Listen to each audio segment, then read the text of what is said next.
Boa tarde, pessoal. Tudo bem com vocês? Sejam bem-vindos na nossa live. Nós vamos falar essa tarde sobre o Setembro Amarelo. Nós estamos no dia 29 de setembro, né? E esse mês todo foi dedicado à prevenção do suicídio. Trata-se de uma campanha que teve início no Brasil em 2015 e que visa conscientizar as pessoas sobre o suicídio. Também como evitar que isso aconteça. Segundo a Organização Mundial de Saúde, 32 pessoas se suicidam por dia no Brasil. Significa que o suicídio mata mais brasileiros do que doenças como a AIDS, como câncer. E o assunto sobre suicídio, ele é cheio de tabus, né? Por isso, essa campanha, porque ela acredita que falar sobre o assunto é uma forma de entender quem passa por essas situações e que levem a ideias suicidas, né? Então, é por isso que falar é a melhor solução. E esse também é o slogan dessa campanha, cujos os envolvidos acreditam que a conscientização pode prevenir 9 em cada 10 situações de atos suicidas. Se pensar em suicídio, busque ajuda. É importante que as pessoas que estejam passando por momentos de crise, busquem ajuda. O ideal é que façam um acompanhamento psicológico, mas muito importante também é o apoio da família e dos amigos.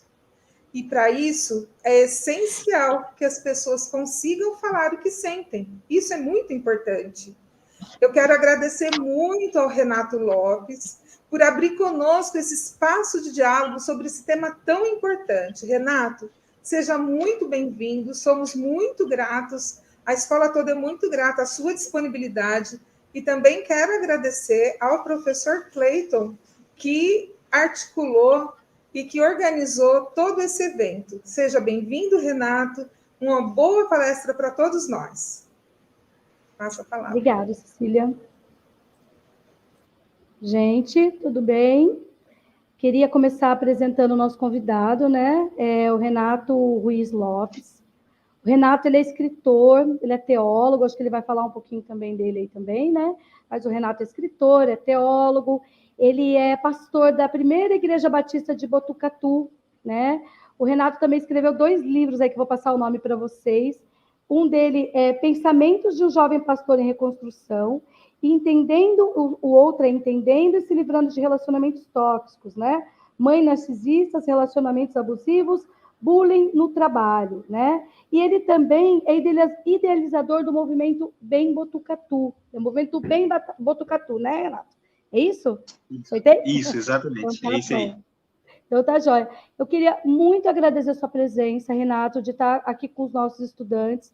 Esse tema, acho que a Cecília já colocou, não quero me ater de novo a isso, mas eu acho que a escola é um dos espaços onde mais chegam, às vezes, essas questões para a gente. Então, a escola está assumindo esse papel social de falar sobre isso, de discutir, trazer um convidado como você, que também está trabalhando nesse assunto. Para nós é um privilégio ter você com a gente.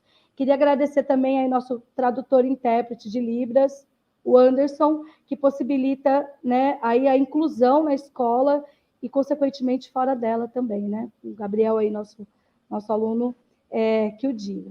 Muito obrigado e bora lá. Boa tarde para todo mundo presente, todos os professores, os alunos aí com a gente também. Obrigado, Renato.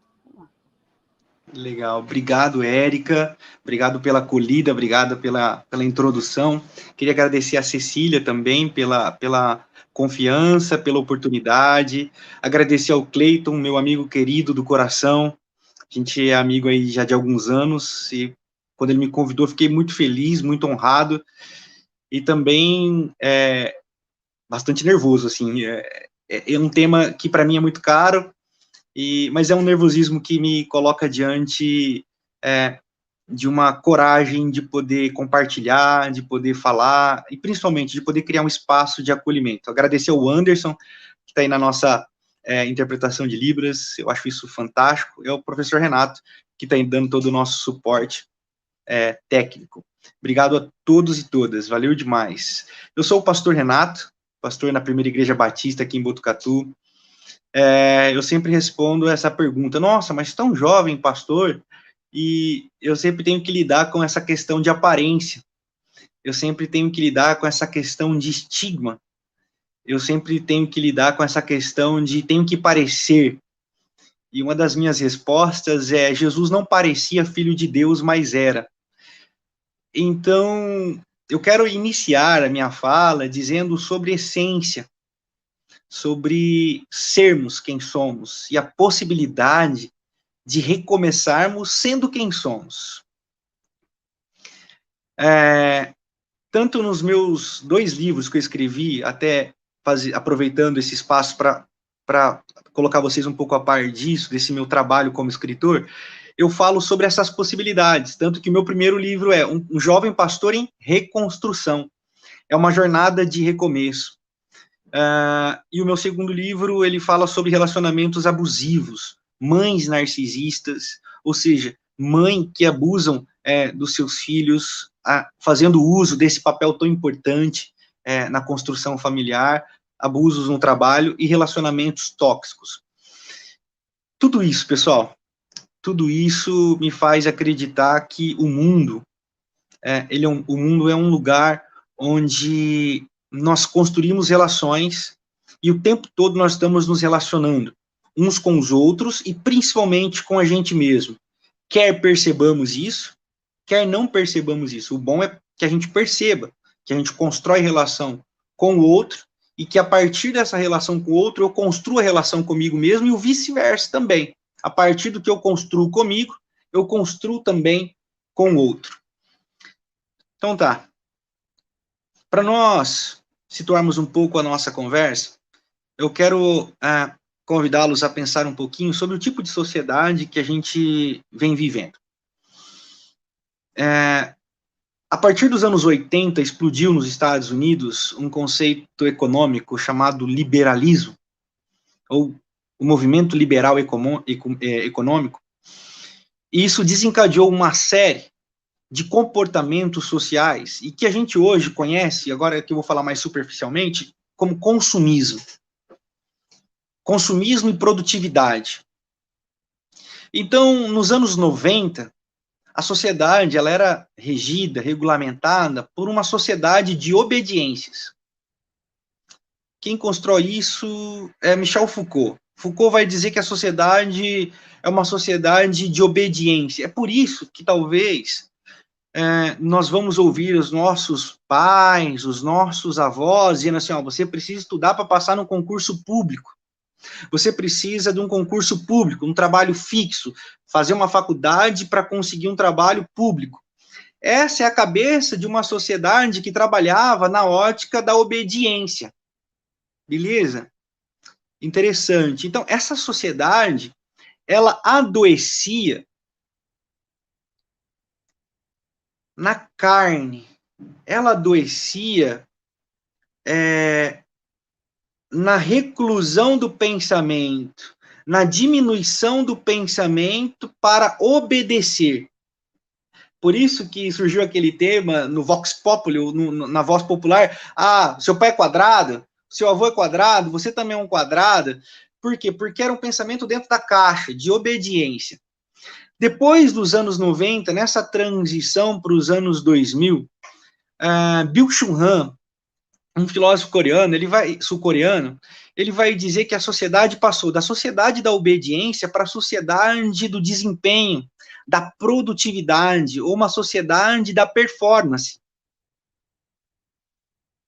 E aí, as doenças já não são mais no enclausuramento da mente, dos conceitos e do muito obedecer.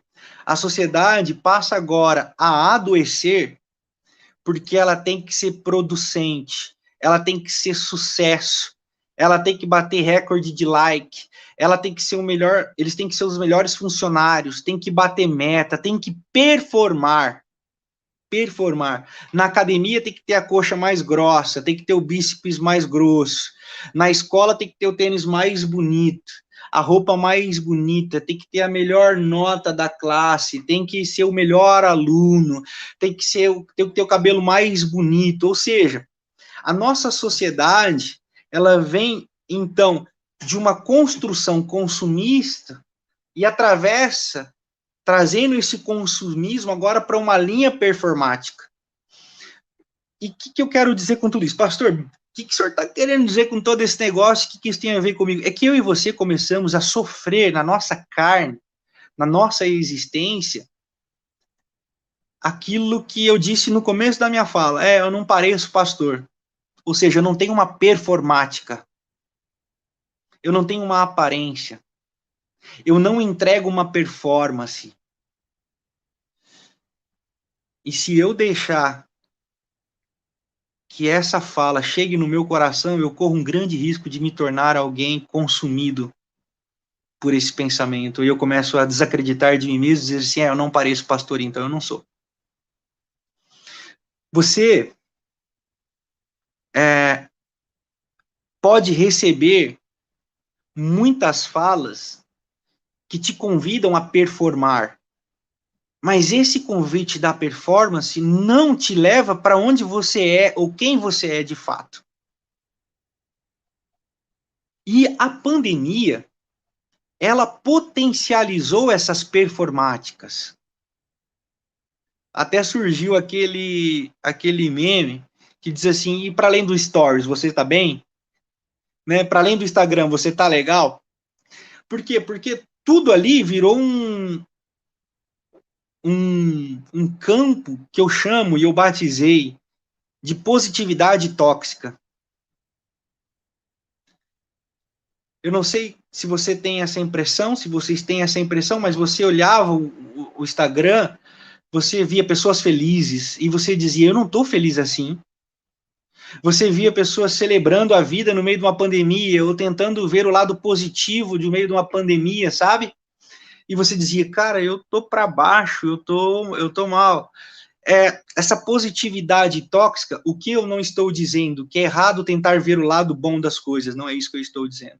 Mas o que eu estou dizendo é a positividade tóxica, que é a não aceitação da vulnerabilidade, a não aceitação do eu não estou bem hoje. É a não aceitação, eu não sou isso aí que você está querendo que eu seja. Eu não entrego isso aí que você está querendo que eu entregue, mas eu entrego outra coisa, e o que eu entrego é mais importante do que o que você quer que eu entregue. Sabe? É disso que eu estou falando. É nesse conceito. Essa positividade tóxica foi potencializada na pandemia. E nós começamos a nos tornar os nossos piores verdugos. Porque nós não somos mais escravos apenas do exterior, mas da nossa própria mente. Porque a nossa mente se condicionou ao que é exterior. Então, a nossa mente diz para nós mesmos, você tem que ser aquilo, você tem que ser isso, você tem que ser aquilo outro. Mas o seu eu, a sua consciência está sendo vituperada, a sua consciência está sendo fraudada, e fica aquela guerra interior, a minha consciência que é uma coisa, mas a minha mente, consumida por esse entorno, briga o tempo todo comigo. Então, eu quero caminhar agora para dizer assim, que a pandemia não foi uma vírgula na nossa história. A pandemia não foi uma pausa, paramos a história, vírgula, pandemia, vírgula, vamos continuar a história. A pandemia foi um ponto final para iniciarmos um novo parágrafo. É um novo mundo. Não sei se você percebeu, mas as pessoas estão diferentes. Não é que as pessoas se transformaram. Um amigo meu disse assim, que a pandemia piorou os ruins e melhorou os bons. Mas não mudou quem as pessoas são. Elas só se tornaram aquilo que elas sempre foram. E agora sem máscara. No sentido figurativo, porque deveria todo mundo estar com máscara, né? É só uma linguagem poética aqui. Mas agora todo mundo tirou as máscaras. Eu vou dar um exemplo. Aquela pessoa que guardava sua suástica, a bandeira da suástica no guarda-roupa, embaixo dos cobertores, hoje coloca a bandeira da suástica atrás aqui no escritório e faz live. O cara que acreditava que a morte era a solução para acabar com os problemas de violência no mundo, hoje ele não fala mais isso no bar ou pro grupinho dele. Hoje ele posta texto na internet, faz lives falando que tem que matar todo mundo mesmo e que o caminho é esse. Ou seja, o pior do ser humano veio à tona. Mas é verdade também que o melhor do ser humano tem uma grande potencialidade para acontecer. Por quê? Porque nesse ponto final e novo parágrafo nós temos a oportunidade de recomeçar. O que eu quero trazer para vocês hoje, pegando essa fala mais sociológica, dentro de um contexto histórico, e trazendo para o meu lugar de fala, que é a espiritualidade, eu falo de um lugar de fala pastoral. Parênteses. Não generalize os evangélicos. Nem todo pastor é ladrão, nem todo pastor é homofóbico, nem todo pastor é transfóbico, nem todo pastor é racista, nem todo pastor apertou 17. Não. Fecha parênteses. Eu acredito no Evangelho de Jesus de Nazaré mais do que na religião. Porque Jesus supera todos os paradigmas da religião. Jesus é o homem que andou sobre a face da terra fazendo o bem. E por que Jesus é Jesus? Porque dentro de uma cultura misógina, patriarcal, Jesus se deixou ser sustentado por mulheres e tinhas como maioria no seu grupo mais próximo. Diante de uma lógica legalista, onde uma mulher seria apedrejada por ser flagrada em adultério, Jesus diz: aquele que não tem pecado, atire a primeira pedra e livra a mulher da morte.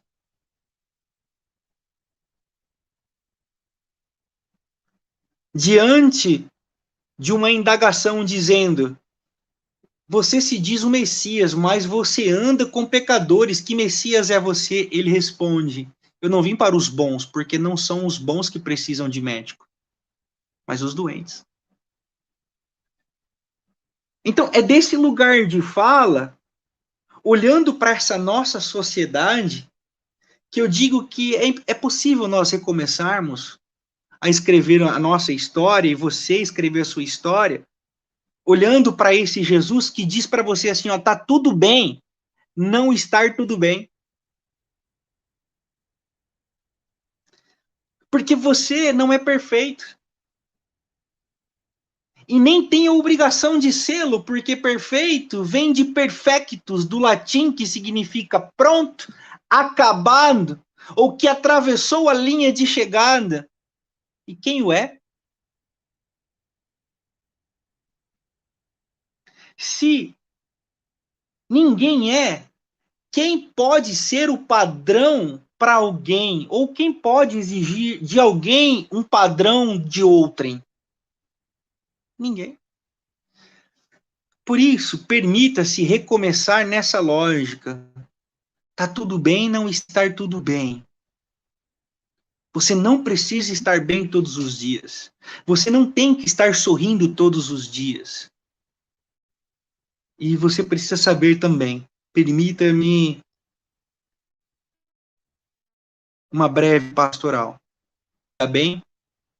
É nesse dia que as lágrimas parecem mais pesadas que o normal, é que você pode contar com ele. Porque um Deus que não chora não pode ser Deus.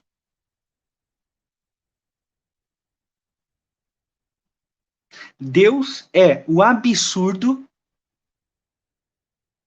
que se concebe no entender o sofrer. Quando você sofre, você não está sendo punido por ele. Quando você sofre, você pode encontrar acolhimento nele. É diferente. Então está tudo bem, recomece. Enquanto a sociedade diz para você que você tem que ser, enquanto a sociedade diz para você que você, se não for assim, você não é, se você não tem esse tênis, você não é, se você não morar naquele bairro, você não é, se você não andar naquele carro, e se com 30 anos você não for a sumidade na sua profissão, você não é, eu quero convidar você a dizer assim, eu quero ser aquilo que a minha consciência me pede para ser. Eu quero ser aquilo que fui chamado para ser, chamada para ser. Você sabe o que você quer ser? Pense sobre isso. É artista? É malabarista? É escritor? É escritora? É poeta? Mas isso não dá dinheiro. Mas não é sobre dar dinheiro, é sobre ser você. Pastor, mas isso não dá sucesso. Não é sobre ser sucesso. É sobre ser você.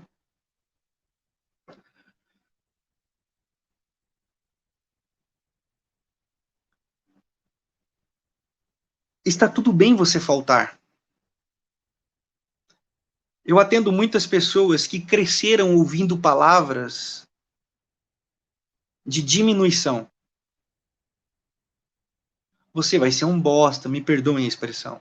Perdoe-me usar essa palavra aqui. Peço licença, apenas para reproduzir. Você é um bosta, você é um nada, você não vai dar nada na vida, você é um vagabundo, uma vagabunda. Quantas pessoas eu atendo que receberam esse tipo de fala e constroem isso na sua cabeça? Não porque querem, mas é porque a nossa sociedade está construída em cima dessas coisas. E assim nós diminuímos os trabalhos mais simples.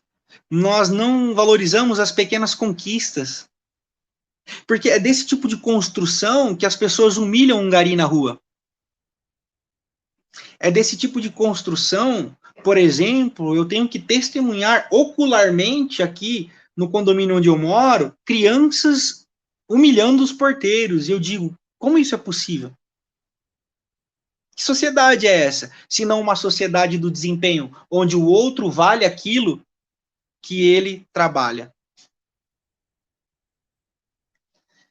Então, trabalho vem da palavra latina tripalium, ou seja, 3 paus, que era usado como instrumento de tortura, pendurado no pescoço. E essa palavra ganhou essa conotação de punição por conta da religião. É erroneamente ensinado nas igrejas que a gente não trabalharia se Adão e Eva não tivessem comido a tal do fruto lá da desobediência lá. Tá vendo? A gente tava de boa, a gente tava aqui no paraíso, aí os caras foram comer aquela fruta lá, e aí Jesus falou, agora vocês vão trabalhar. E Deus falou, agora vocês vão trabalhar. Não, não. O trabalho é uma bênção. Produzir é uma bênção. Criar é uma bênção.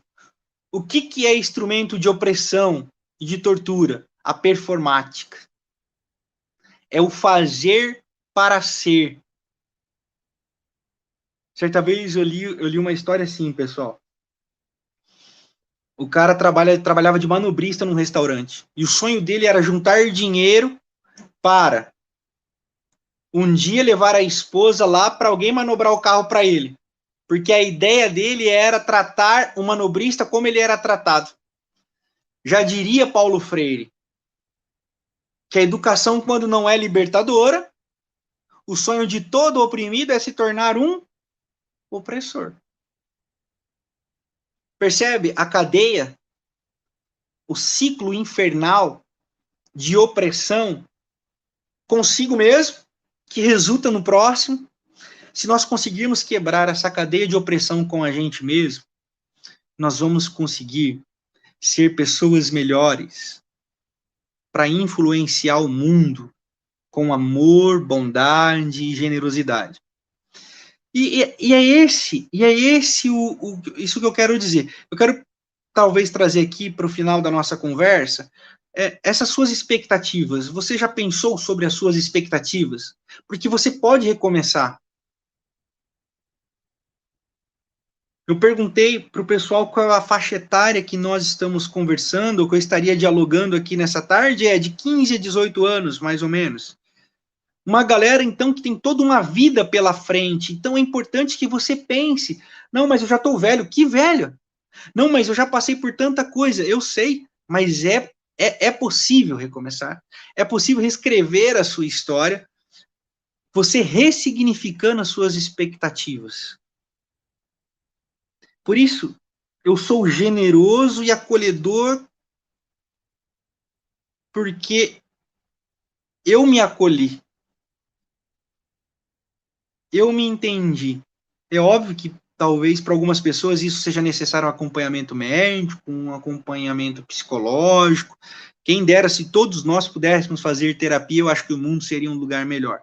Mas eu quero dizer assim, que as nossas expectativas devem ser mudadas para que a gente não trabalhe na lógica pela qual a gente foi oprimido, encadeado, enclausurado, e para que através das nossas liberdades outras pessoas possam ser libertas também.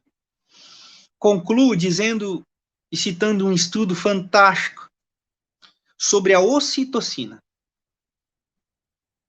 A ocitocina é um hormônio produzido pelo cérebro humano. E olha que fantástico. Ela, nas mulheres, ajuda no parto, ajuda na produção do leite materno e na relação da mãe com o bebê. No homem, eu vou dizer assim mais simploriamente, no homem, ela meio que faz um contraponto com a testosterona, deixando o homem mais sociável, generoso e amável. E o estudo revela mais. Revela que quando alguém tem uma atitude de generosidade, essa pessoa tem nela uma descarga de ocitocina, que gera nela um bem-estar que a torna ainda mais humana. E os estudos apontam ainda mais que a pessoa que recebe a ação de generosidade também tem uma descarga de ocitocina. Olha que fantástico. Quem recebe é ocitocinado. Quem faz é ocitocinado. E o estudo diz que quem testemunha uma boa ação também tem uma certa descarga de ocitocina. A generosidade salva o mundo. Recomeçar é a possibilidade de transformarmos o nosso mundo. Recomeçar é podemos ser, ou você pode ser aquilo que você tem dentro de você, tranquila e leve. Você pode ser aquilo que você sabe que você é. E saber que você é alguém amado, alguém amada. Por isso você tem a capacidade de amar. Finalizo com um texto bíblico que diz: não fosse vós que me amastes, nem me escolhestes, mas eu vos escolhi e vos amei primeiro. Deus, seja ela qual é a sua concepção, cristã, de religião matriz africana, kardecista, católica apostólica romana, não me importa. O que importa é que você saiba que existe uma força, um ser, alguém maior que potencializa todas as nossas ações de amor, generosidade e graça. E que essa força te alcança e por isso você se torna alguém capaz de amar também. Isso é recomeçar. Eu acho que essa é a possibilidade que nós podemos criar nesse ponto final que a pandemia gerou e nesse novo parágrafo que ela nos proporciona. Uma possibilidade de recomeçar diferente. Uma possibilidade de construir um mundo diferente. E eu espero que possamos construir um mundo melhor. É isso. Obrigado, e eu espero que a gente consiga trocar umas ideias agora. Érica? Nossa, Renato, tua fala me trouxe tantas coisas, né? Que eu fico. Mas eu tenho uma coisa, assim, para colocar de tudo isso, né? Eu acho que ser professor tem um lado muito bacana, que é conviver com jovens, nos renova todo dia. E eu acho que, na minha concepção, faz a gente perceber que o mundo ele está mais para o bem do que para o mal, né? Toda vez que eu vejo esses meninos, que eu entro na sala de aula, que eu compartilho com eles, que eu aprendo tanto com eles, eu penso que apesar do cansaço, né, que nos assola pelo trabalho, pelos zilhões de problemas sociais que nós estamos vivendo, que afetam diretamente nossa vida material, né, estar com eles possibilita para nós o seguinte pensamento: tá vendo, meu? Por isso que eu estou aqui, é possível mudar, é possível transformar, essas pessoas são muito melhores do que ruins, né? E aí eu acho que aí é que mora o medo de algumas pessoas, né? Que sobrevivem da ganância, que acham que as coisas materiais são tudo na vida, né? Porque eu acho que o potencial de transformação das pessoas ele é muito grande, né? Você começou falando aqui do liberalismo, né? O liberalismo trouxe também, junto com ele, o individualismo, né? Essa ideia de que nós vivemos sozinho, de que o indivíduo é maior que o coletivo, e na verdade não, né? E quando a gente percebe o potencial que as pessoas têm coletivamente de transformar, ele é magnífico, né? E aí eu fico pensando que talvez esse discurso de as pessoas são piores, as pessoas são ruins, sirva para a gente se fragmentar ainda mais, não se juntar para transformar, né? Então, uma coisa que eu digo sempre para os meus alunos é o seguinte: não acreditem nesse discurso de que tem mais gente má do que gente boa no mundo. Tem mais gente boa. Né? Essas pessoas só precisam saber que o potencial delas se encontrando todos os dias é grande para transformar a realidade. E eu vejo uma coisa nessa geração, só para terminar, não falar muito e abrir também para os outros, é que essa geração já está dando essa lição. No meu tempo, os anos 90, quando eu estudava na escola, era muito legal você ser a pessoa que fazia o bullying e a sala toda ria. Essa geração está mostrando que não, que a pessoa que ostraciza o diferente, a pessoa com deficiência, ou a pessoa que é LGBTQ+, ou a pessoa que é negra, ou a pessoa que é gordinha, é essa pessoa que está ficando ruim, né? Porque as pessoas estão tendo uma postura de falar, não, não, não, não, aqui não. Preconceito não é legal ser machista, não é legal ser homofóbico, não é legal ser racista, e está dando uma lição de que não é aquela lição só do lacrei, não vou falar, excluir, é aquela lição do dizer, pô, cara, vem cá, isso aí que você falou não é legal. Eu estou vivendo isso em sala de aula, na escola, e isso me faz acreditar que essas transformações são potentes, né? E eu falo para eles, é por isso, gente, que o potencial coletivo de vocês para o bem, ele é fantástico. Então, acreditem nisso, porque é aí que guarda a transformação das relações, né? Então, muito legal a tua fala, porque é isso, a gente pode transformar, né? Eu queria saber se alguém quer perguntar aqui também nos comentários. Muito legal que vocês falem, eles são bem falantes aqui também, viu, Renato? Uhum. Professores Legal, também. que bom, legal. Eu adoro esse ambiente de troca, de conversa, pergunta, e eu acho que a gente só tem a crescer, né? Sim, com certeza. E agradeço muito a tua fala, né? Que ela vem justamente nesse sentido, a gente refletir a situação, mas no potencial, né? De vamos lá, né? Vamos. Que é isso, né? A gente tem inúmeras formas aí de encontros para que a gente saia para o lado positivo, né? Bacana. Sim, sim, sim. Acho que tem uma perguntinha aqui. Peraí, deixa eu abrir. Tá. Colocou aqui. Perguntas no chat. Isso, já estou aqui já. Peraí.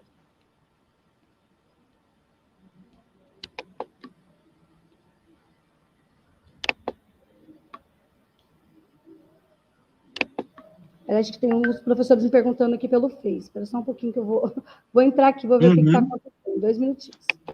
Beleza.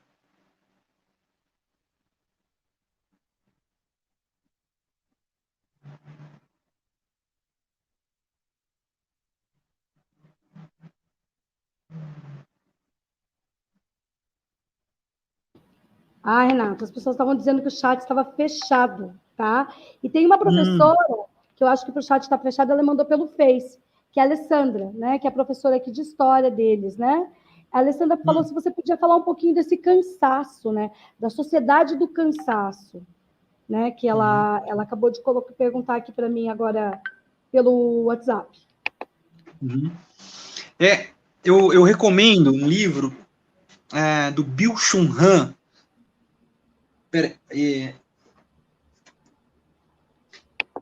Sociedade do Cansaço, editora Vozes, do Byung-Chul Han, é um filósofo sul-coreano.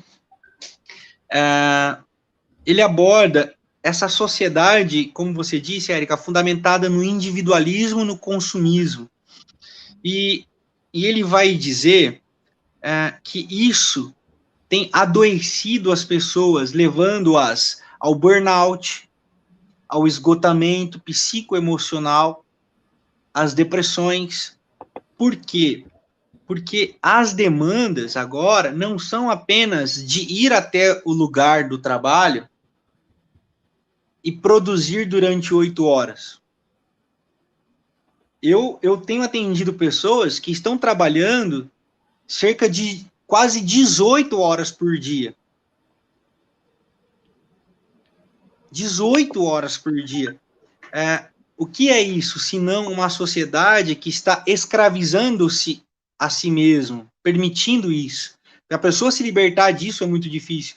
Eu converso com pessoas que dizem assim, não, mas eu tenho que entregar isso aqui, mas por que você tem que entregar isso aí, fora do seu horário de trabalho? Porque rompeu-se a barreira das 8 horas diárias, né? Então, isso é o que? A sociedade performática. Eu tenho que ir para além. É aquela frase, trabalha enquanto eles estão dormindo. Então, essa frase é uma frase da nossa contemporaneidade de uma sociedade doente. E isso, olha só, nós começamos a sobrecarregar a nossa juventude. As crianças são mini executivos. Acorda de manhã, vai para natação, depois vai para o inglês, depois vai para o espanhol, depois vai para o francês, depois vai para o balé, depois vai para a escola, que é quase integral, só volta 9 horas da noite para casa, né? Então, em contrapartida, pessoal, o que isso gera? Gera uma sociedade meritocrática e desigual, que também, por seu lado, gera os cansados do outro lado, né? Porque para ser e galgar degraus nessa discrepância social, os alunos abandonam a escola para poder trabalhar, as mães abandonam os filhos em casa para poder trabalhar.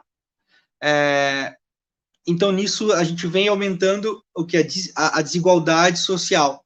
Por quê? Porque a sociedade, ela impõe um jeito de ser, só que a competição é desigual, a estrutura é desigual. E cada qual classe, pertencente ao seu mundo, né, abismal, adoece. Por isso que nós temos uma sociedade doente. Renato, isso é uma questão, a Alessandra que colocou essa pergunta. Antes de tudo, eu queria perguntar para o pessoal se vocês estão conseguindo colocar no chat aqui, porque tem uma galera me reclamando que não está conseguindo escrever no chat. Deixa eu ver se o pessoal me respondeu aqui. Mas, deixa eu ver. Acho que o pessoal não está conseguindo escrever. Não sei por quê.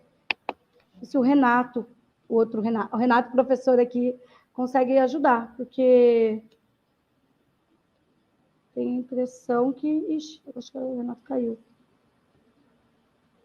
Renatinho, você está aí?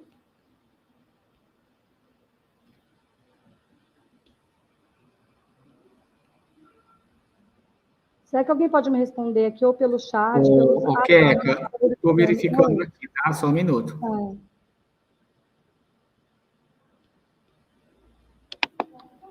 Oi, mamãe. Já. Ah, tá.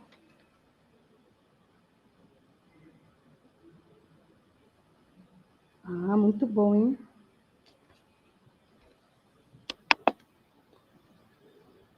O Renato entrou de volta? Não, né?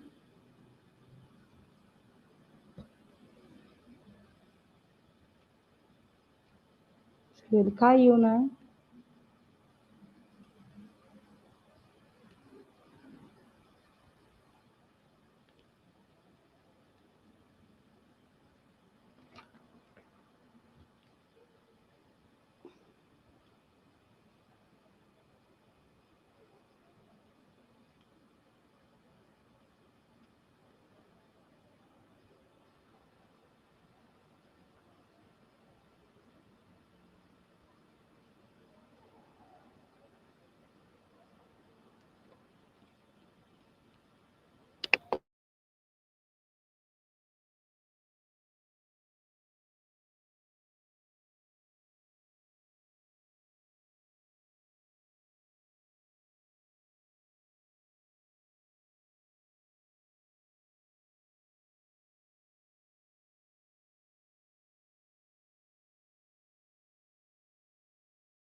Estou aqui, Cecília.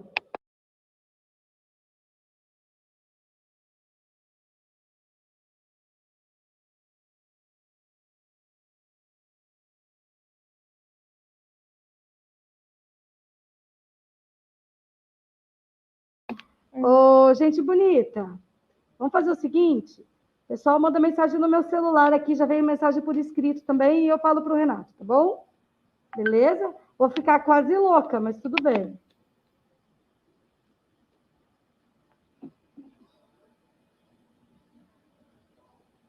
Pode ser. Perguntas pode ser por aqui, já tem algumas chegando. Voltei. Aê, tem Aí, pergunta tô aqui. na área. Opa, legal, boa. Ó, o chat não está, realmente, não sei o que está acontecendo. Mas eu peço paciência, porque o pessoal está mandando pelo meu celular. E aí me mandaram uma por escrito aqui, que é o seguinte.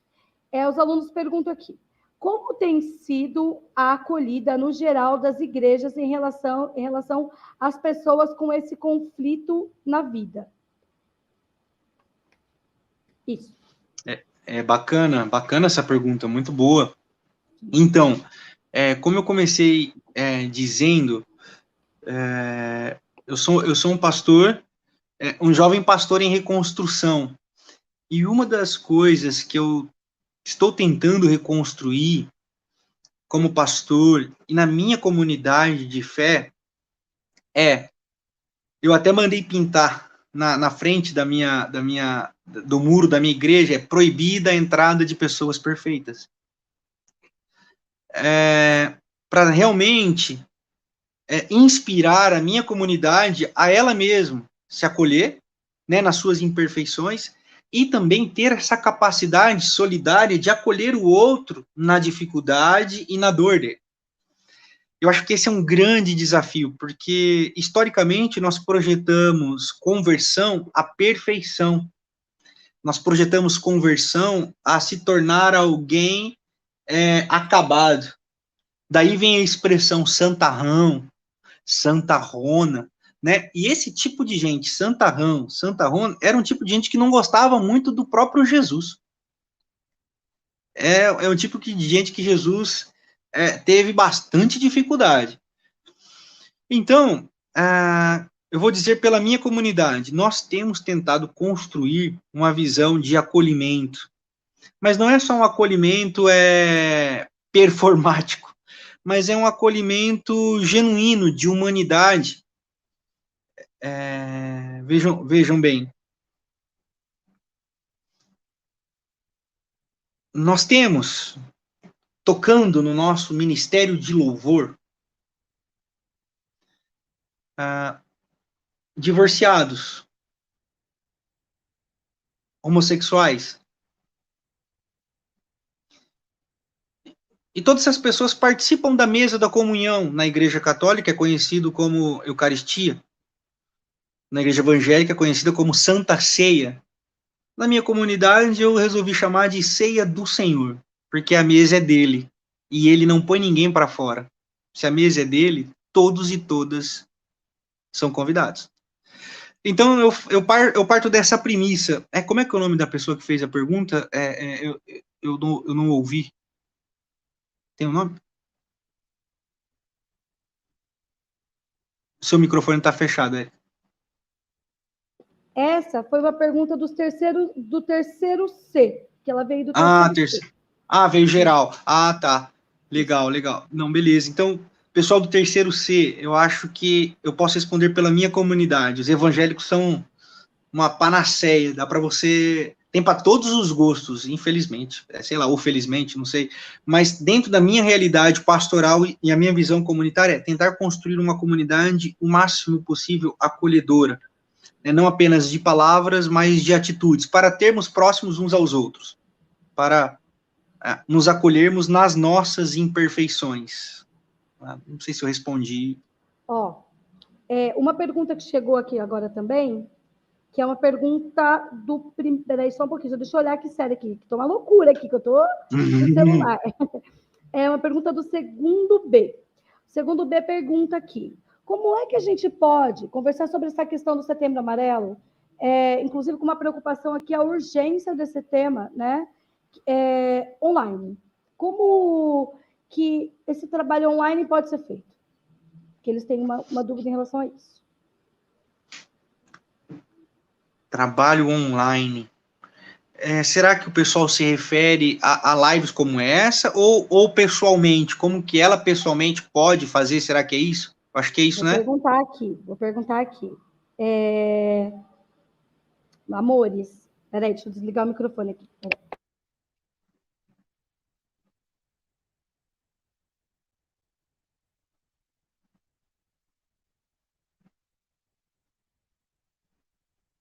Eu estou perguntando aqui, tá? Mas o que Legal. eu entendi como é que nesse momento, esse é o que eu entendi, depois ela me diz aqui como é que nesse momento de pandemia, que tá todo, porque é isso, né? Muitas vezes a escola é um espaço onde as coisas aparecem, onde você fala dos problemas com os professores, que você conta, você sai da sua casa, que muitas vezes você sofre preconceito dentro da própria casa, né? Sofre machismo, sofre homofobia, sofre muitas vezes violência sexual, violência física, e a escola é um espaço para acolher tudo isso. Sem a escola, as pessoas ficaram isoladas dentro desse ambiente, né? Muitas vezes com as pessoas que são as pessoas que mais... a gente sabe que a maior parte das violências acontece dentro da nossa própria casa, né? Então, verdade, os índices são altos disso, né? Sim, isoladas e sem conseguir desabafar.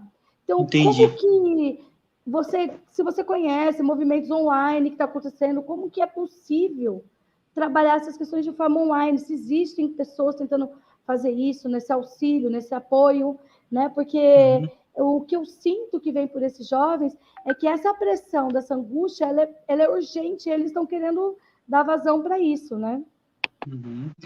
Nossa, sensacional, Érica, sensacional.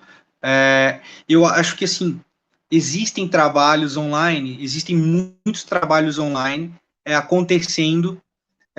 Se eu não me engano, o Conselho Estadual de Psicólogos ou da Psicologia criou uma plataforma de acolhimento, eu agora não sei dizer se é nacional ou estadual, mas onde você tem acesso a atendimento virtual, né? E movimentos de organizações de psicólogos também têm criado redes de atendimento e apoio para as pessoas que não têm condição de custearem uma terapia.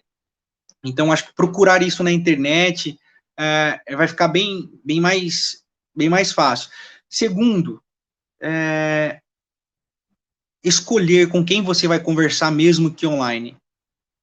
Desabafar na rede eu não acho interessante, porque você vai expor a sua fragilidade e alguém pode se aproveitar dela, mas procurar pessoas que são capazes de te acolher. Procure conversar com pessoas, mesmo que online, à distância, mas pessoas de índole, pessoas que você acompanha já há um tempo, sabe do trabalho que ela executa, que ela realiza, e que vão ter a capacidade de te direcionar para um tratamento, para uma ação mais ativa, até te fortalecer, encorajar, às vezes até fazer uma denúncia.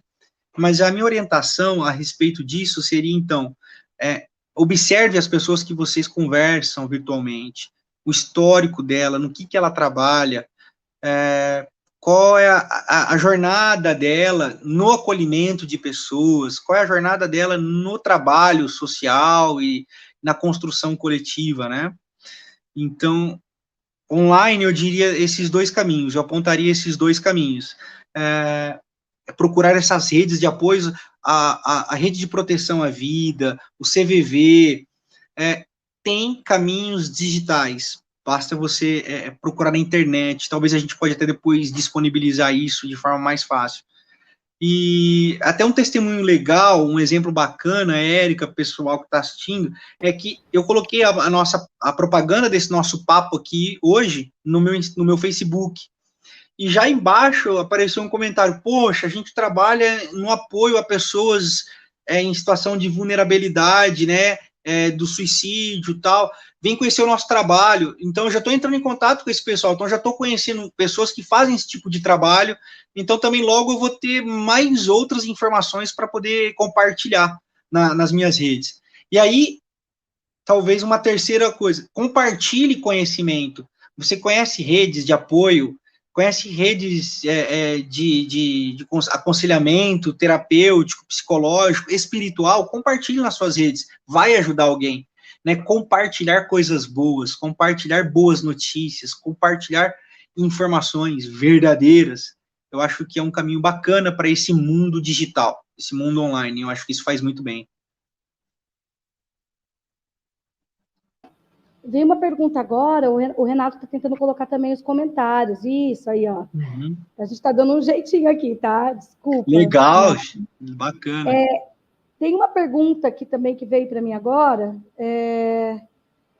que é uma aluna pergunta, a depressão, então, ela é sinal da falta de Deus na sua vida? É uma pergunta de uma aluna. Pergunta sensacional. Fantástica. Como é que... não falou o nome, né? É uma aluna do primeiro ano. Aluna do primeiro ano. Laís, do primeiro ano. Larissa? Laís, obrigado pela pergunta, Laís. Fantástica. E que bom eu poder falar isso aqui aberta, claramente, para dizer para todos, todas. Gente, depressão não é falta de Deus. Não. Em hipótese nenhuma, de maneira nenhuma.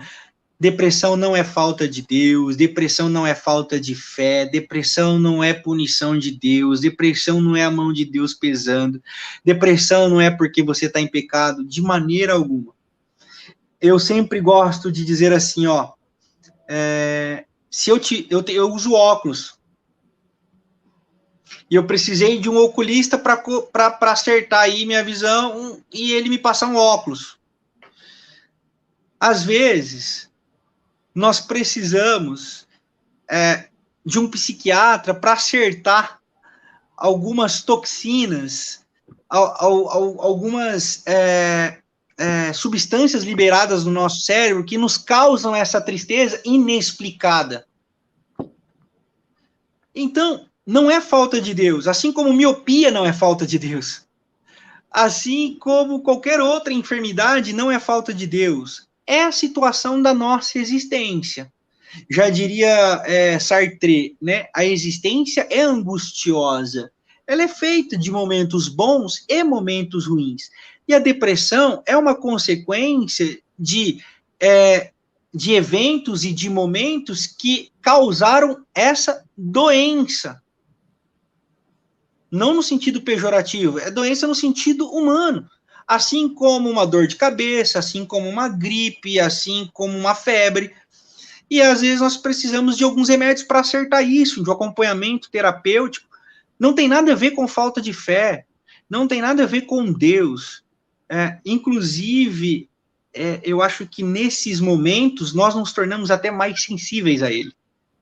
Porque nós passamos a depender mais dele, podemos depender mais dele, então ele nos encontra na dor.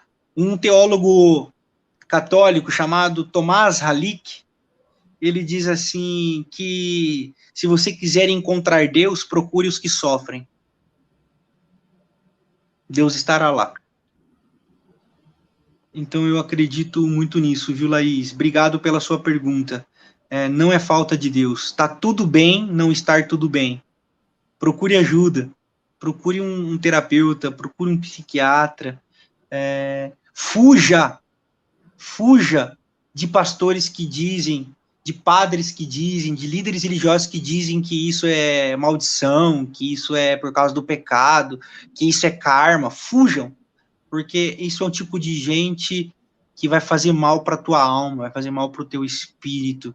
Fuja de gente que quer controlar a sua consciência, porque é esse tipo de gente que vai falar assim, não, basta você dar uma oferta aqui e Deus vai te curar, basta você entregar tudo que você tem e Deus vai te curar, e Deus vai dizer, eu não tenho nada com isso, porque eu não tenho parte com essa galera. Nossa, eu achei demais a pergunta da Laís também. Agora tem a da Bia, né? Acho que o Renato está colocando aí na telinha. Depois da Bia, eu queria fazer uma perguntinha. Legal. Eu queria saber o que fazer quando você quer ajudar a pessoa, mas ela nega ajuda e fala que está tudo bem, sendo que você sabe que ela não está. Eu acho que Beatriz, o primeiro ponto é respeitar. A melhor, talvez, maneira de você ajudá-la agora é estando presente, mesmo que em silêncio. Esteja. Ela precisa saber que você está. Eu lembro-me de uma história que um pastor amigo meu teve um irmão da igreja dele que perdeu o filho.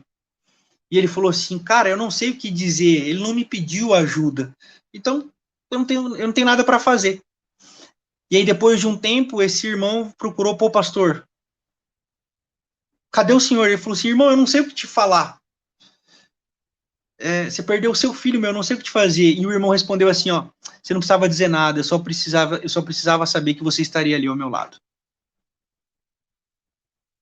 Então, Beatriz, eu acho que essa pessoa só precisa saber que você estará ali. Você estará sempre ali. E na hora certa, que é a hora dela, não é minha, não é a sua, não é de ninguém, é a hora dela. Ela vai saber que ela não está sozinha, né? Porque qual que é o grande lance dessas pessoas? Solidão, abandono, acharem que estão sozinhas. Faça sempre a sua presença ser percebida por ela, mesmo não dizendo nada. Esteja.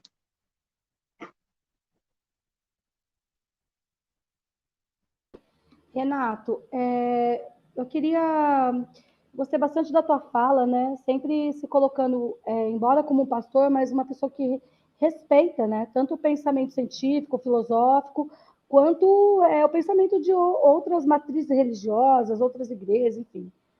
Entretanto, eu tenho recebido algumas questões aqui, né? E isso aparece muito em sala de aula também. Como fica, por exemplo, porque a gente sabe que, infelizmente, nem todo mundo pensa como você.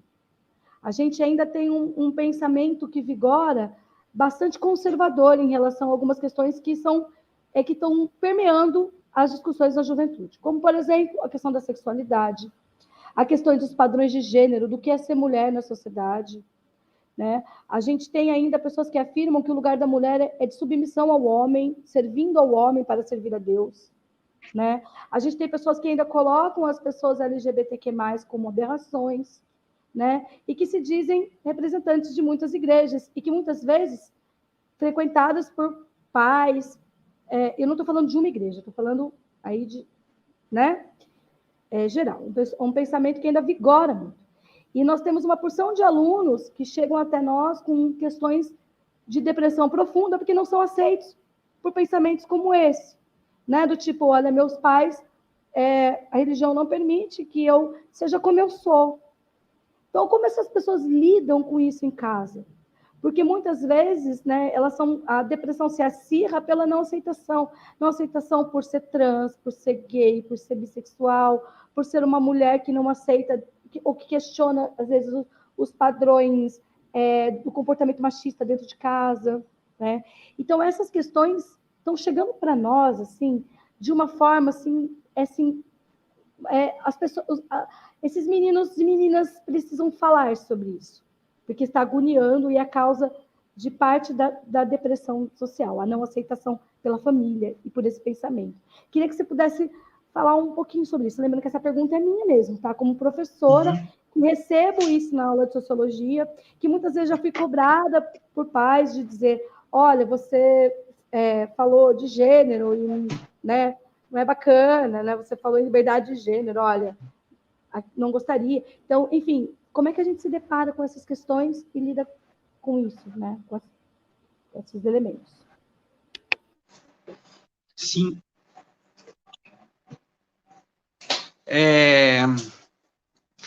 Obrigado por essa pergunta, Érica.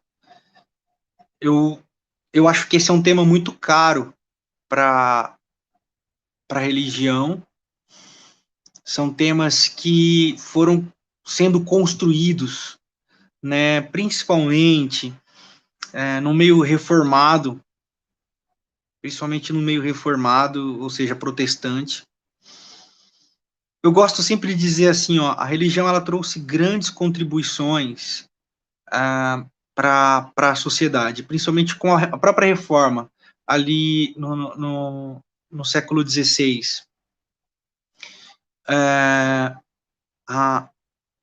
uma das pautas de Lutero era o livre exame das escrituras pela consciência.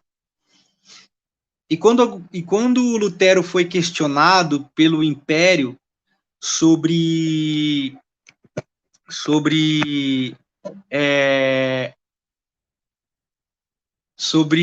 o posicionamento dele, e o pessoal pediu para ele refazer a fala dele, e ele disse: nenhum homem deve desculpar-se daquilo que a sua consciência não lhe acusa. Ele trouxe uma contribuição fantástica para a libertação da estrutura do ser humano como indivíduo. Por que eu fiz esse resgate, Érica? Porque nós vimos na própria reforma como isso foi se perdendo, né? Depois Lutero foi o próprio cara que organizou a matança de camponeses, e, enfim, que não pensavam como ele e tal. Mas eu acho que essa ênfase do agir do reino de Deus na história através da reforma, trazendo esses pontos tão importantes, como o livre exame da consciência e tal, nos ajudam a pensar o seguinte: se nós construirmos uma sociedade baseada na aceitação e no acolhimento, não é sobre concordar. O problema do conservadorismo não é ele pensar o que ele pensa, o problema é ele não concordar com quem pensa diferente. Divergir é parte do próprio Deus. E eu acho que quando nós caminhamos para a intolerância, com qualquer tipo de comportamento que a gente julga normal, nós já colocamos limites éticos e humanos para uma existência saudável. O que eu diria eu acho bacana você dizer que esse pessoal está chegando nas escolas, porque antes a gente não ouvia nem isso, né?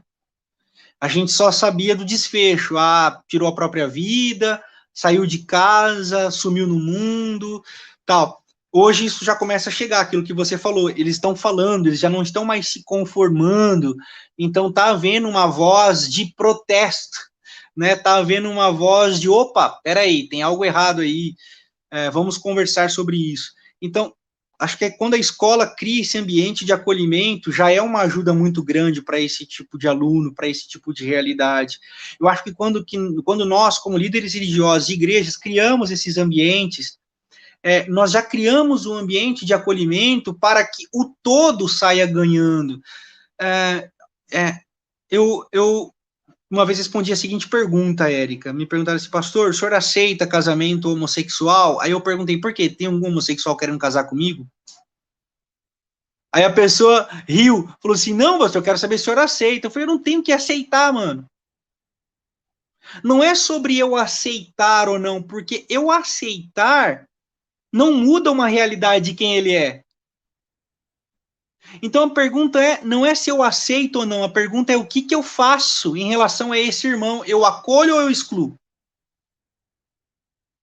E agora eu estou falando do meu lugar de fala, como religioso. Se eu digo ser seguidor de Jesus de Nazaré, como cristão, que a palavra advém de pequeno Cristo, ou seja, um Cristo em miniatura, né?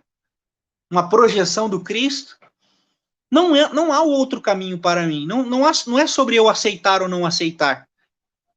Quando Jesus livrou aquela mulher do apedrejamento, a pergunta não era se ele concordava ou não que ela era uma adúltera. Não foi essa a questão. A questão foi: o que eu faço? Eu mato ou deixo viver? A pergunta nós precisamos mudar as perguntas, né? E essa pergunta só consegue ser mudada se nós entendermos que o amor cura o mundo. O amor cura o mundo. Então, e a nossa estrutura, você disse muito bem, é uma estrutura patriarcal, machista, misógina, homofóbica, elitista, classista. E nós só vamos mudar isso com o amor. Se nós aprendermos a nos amar. Nossa, mano, não acredito que você está ouvindo, velho. Eu não acredito, velho. O que aconteceu aí? Acho que caiu a coisa aqui. Peraí. Acho que quebrou, acho que o microfone dele.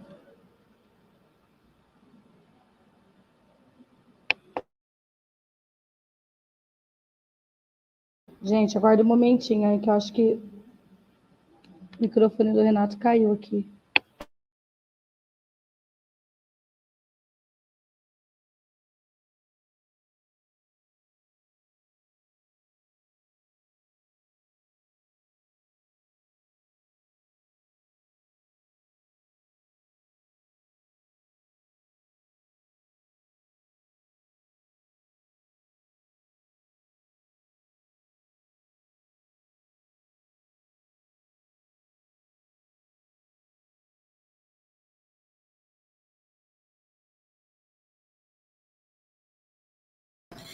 Ok, Eka, o Renato caiu, tá? Eu tô aguardando ele voltar. Ah, eu vi.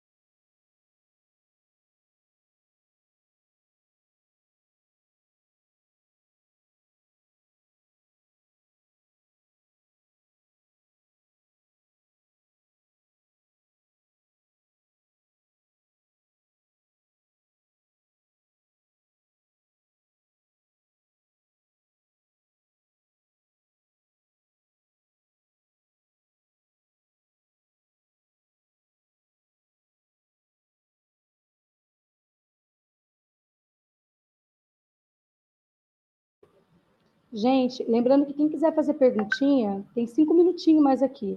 O Renato deve estar voltando, acho que ele caiu, tá? Então, quem quiser fazer pergunta aqui no meu zap, já faz que eu já mando aqui para a fila, tá bom?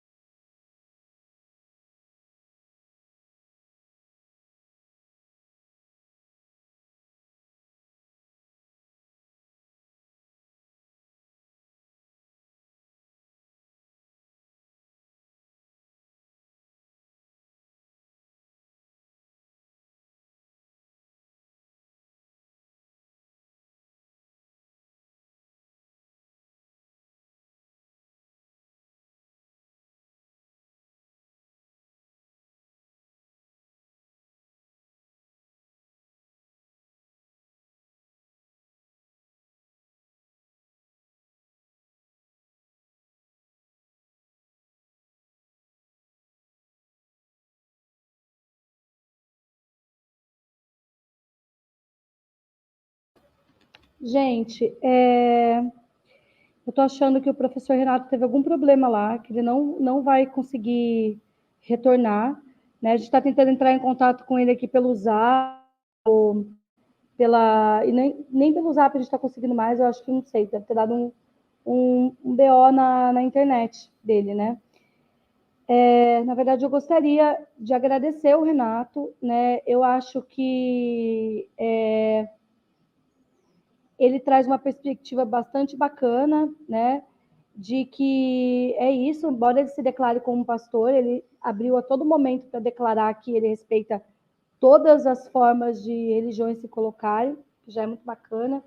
E eu acho que o que ele deixa para nós aí é a questão do respeito, do amor e do acolhimento, né? E nesse sentido, galera, todos nós podemos ser sujeitos de fazer isso, como professores, como amigos, como companheiros de vida, no amor. Eu acho que a gente está aí para se acolher e fazer das relações mais coletivas, né? Perceber melhor o outro, ter relações mais coletivas. Eu acho que é isso que o Renato deixa para a gente, né? A última fala dele, inclusive, terminou aí, antes dele cair com a internet, né? E viva o amor e viva o acolhimento. Só ele pode transformar o mundo. Então, que a gente fique com isso, né? E que a gente possa olhar o outro com menos crítica, menos preconceito e mais empatia, né? Eu acho que esse acolhimento já é, assim, como é que eu posso dizer? Um primeiro passo aí para a gente poder trazer esse outro que está em sofrimento para nós e para a vida. É isso, galera. Deixa eu só... Alguém quer colocar alguma coisa?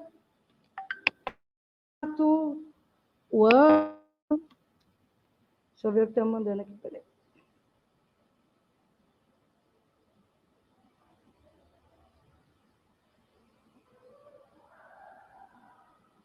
Gente, então é isso, tá bom? Muito obrigada aos alunos, obrigada pelas perguntas, obrigada aos professores, tá bom? E bora, e vamos que vamos, gente, tá bom? Obrigado, amo vocês.